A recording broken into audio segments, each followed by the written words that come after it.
Alright, and we're back with some more Silent Hill 2 in the other world now. What a wonderful place this is.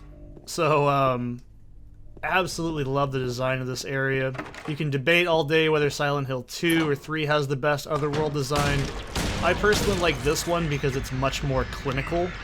As somebody who's actually uncomforted by, like, hospital environments in real life, absolutely wonderful. I love how the floor just looks like skin melting across and like blood shit everywhere.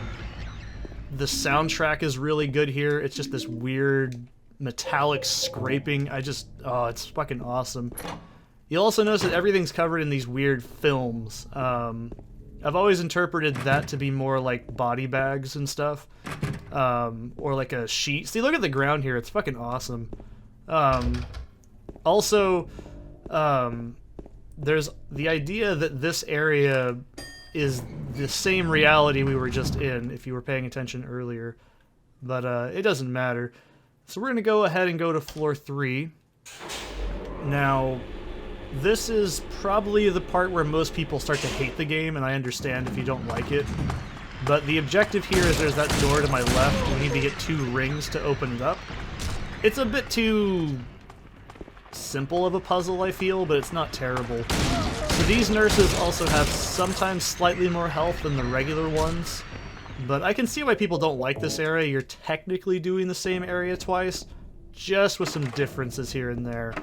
But I think it's fine. It's not the worst thing ever. Some people are really against shit like this. We can also get an ampoule. That is a full heal. I really don't end up using those hardly ever. That's fine. I'm not worried about her being behind me. I think I've only really used ampoules when I'm going on the final boss fights, because they are a bit messy, and they're not exactly graceful. But we can go in here. Fucking creepy, man. There are empty medicine balls here. Is that what Maria's taking? Is Maria sick now, too? So you can see James has a phobia of the ones he loves getting sick and dying, which is... You know, that's something I think Silent Hill 3 is still a great game and everything, you know, but the themes aren't as relatable to a lot of people, I guess. Like, in this game, the subject is, you know, your significant other dying. And as someone who's been with people that are ill or they have some sort of illness, and also being ill myself, that's a thought that genuinely goes through my mind all the fucking time. It's the mortality vibe that this game really... It's subtle, and that's why it's really well made, because it is very subtle. And I really love it. It's just... It's unsettling in the best way possible. This is just a supply room as well. I think this is locked in the standard version of the hospital, so you can't really do that here. I'm just gonna kill this nurse for some more kills at the end of the game, just to see how many I can really rack up. But yeah, this whole portion of the game, I get why people don't like it, but I still think it's an amazing, unsettling, just nasty place that is... Oh, it's one of those moments in a game that really stuck out with me after I finished it, because I'm like, you know, this is honestly how I view hospitals after a while, having been in them most of my life. Because I have asthma, but I also had, like... When I was really young, I had, like, really bad flus. I'd almost die every time I got sick. So this hits really close to home with me. Especially the theme of, like, the respirator and everything, because I've had dreams of shit like that, dude. It's uncomfortable. That's why I think some people don't consider this game scary, and that's understandable. You know, fear is like comedy. It's very subjective. So... This is also the next room we have to go into. This is where the fridge is at. I can't actually open that door. If I do, James will go, "It's too hard!" And he'll just, you know, be a bitch about it. I can't really do much in that regard there, so... We need to get Mary. Fuck, Maria. I'm gonna do exactly what James does. That's not good. So you can see these can sometimes just wiggle about, but also, at the same time, they can get back up just like other enemies in the game do as well.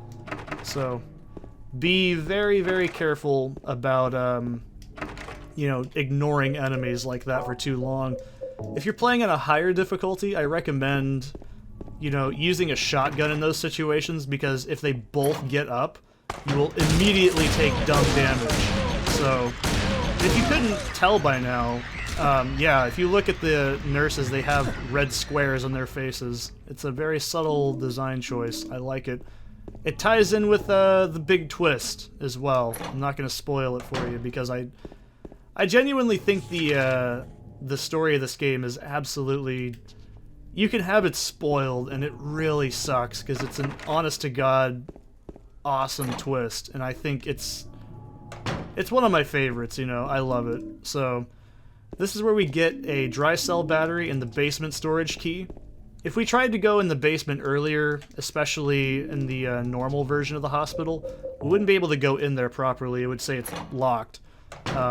Which, if you've been playing the game yourself, you'll be like, oh, locked means I have to find a key. Not that it's, like, broken or whatever. It's a really good indicator. I've also played, Afraid of Monsters, which uses that similar mechanic as well, where if there's a door that's completely locked or broken, they have different text for the examination. I finished that game when I was sick with COVID, so I wasn't sick all the way still, but I was recovering. It was really awful. So this is a save point when people get Maria. Oops, spoiler alert.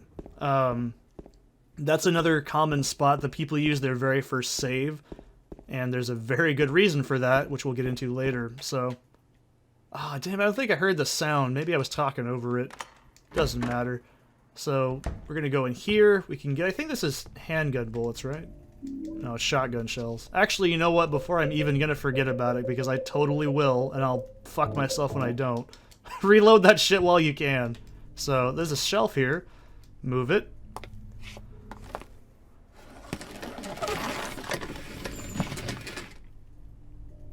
And then examine. James! Mary?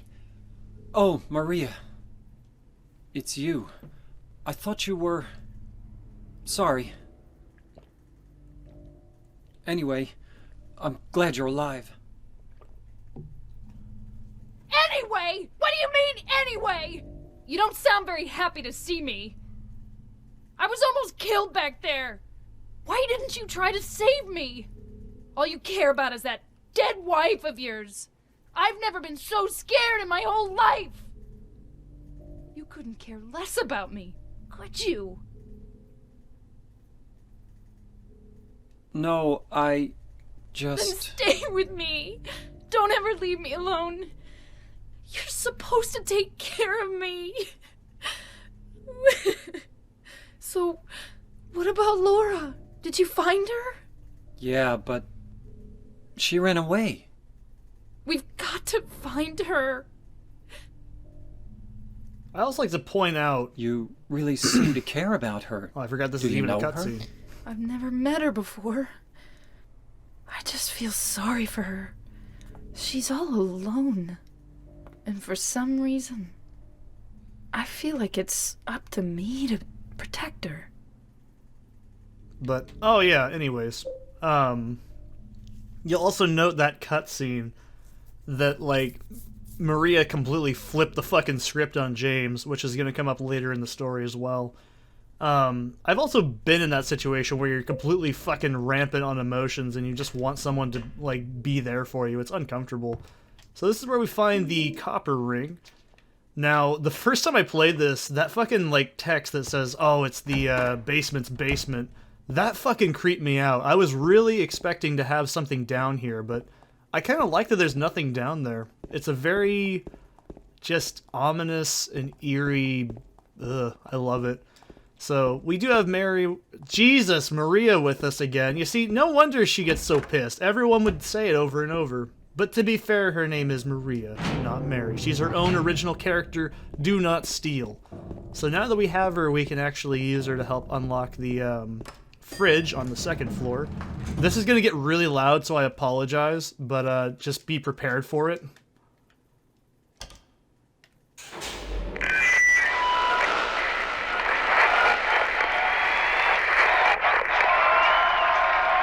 Hi there, everybody! Thanks for tuning in.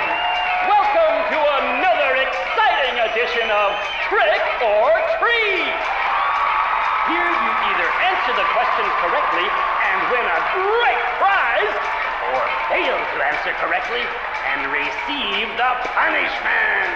It all depends on you. And our lucky, or should I say unlucky challenger today is James. James Sunderland! Are you ready to play trick or treat? Okay, here's your first question. Merry-go-round, haunted house, roller coaster, Ferris wheel, and teacups. Silent Hill is home to a thrilling amusement park that both children and adults love.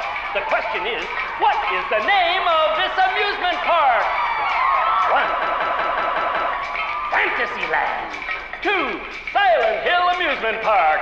3. Lakeside Amusement Park. Okay, quickly on to question number 2. Silent Hill witnessed a gruesome murder a few years back. A brother and sister were playing in the road when they were attacked and chopped into pieces with an axe.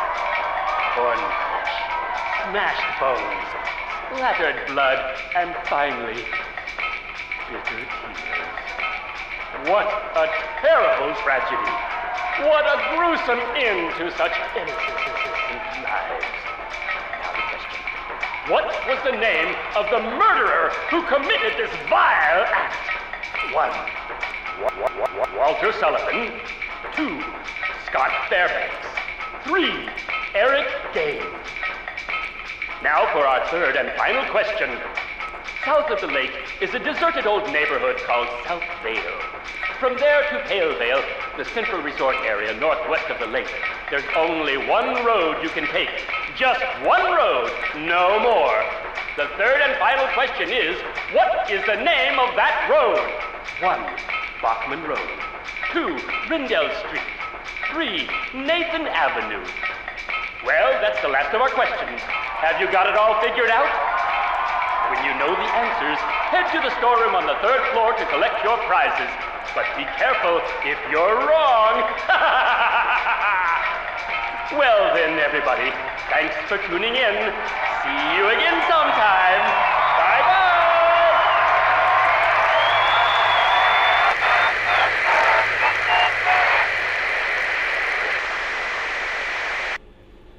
What was that? Anyways, so the answer to that, I believe, is 313. There's a chest up on 3rd floor. I'm just not going to grab it. You don't need to get it. I'm just not going to go for it. But that's where you get some more shotgun ammo and some ampules. So we'll open this up. You can't open it?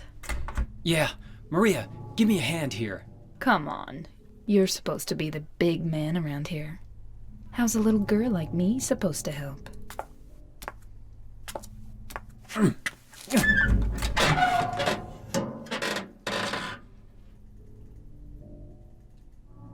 What's this?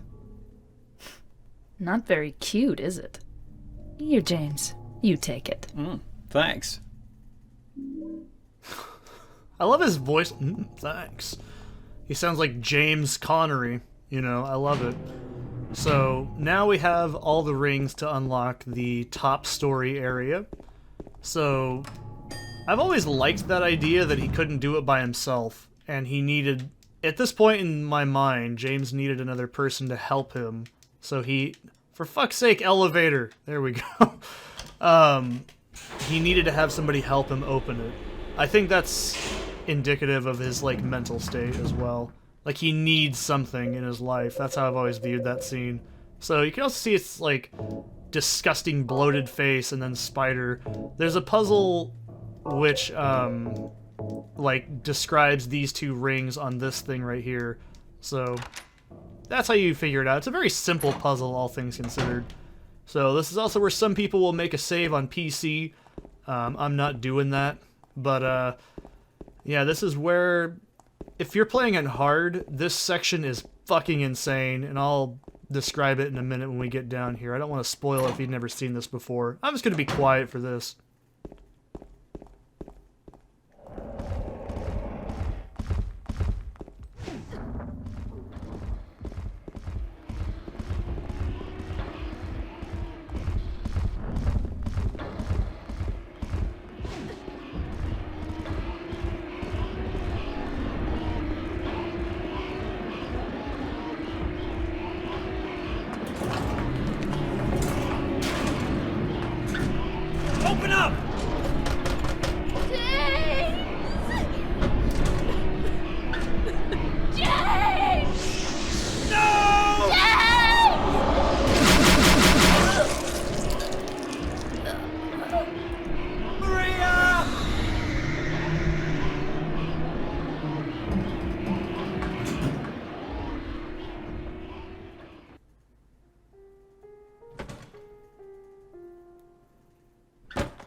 So yeah, that scene's pretty damn good, I always think. In hard mode, Pyramid Head runs a fucking hell of a lot faster, and if he kills Maria, which he almost always does if you don't shoot him, it's basically a game over. So, here's the next key we need to find.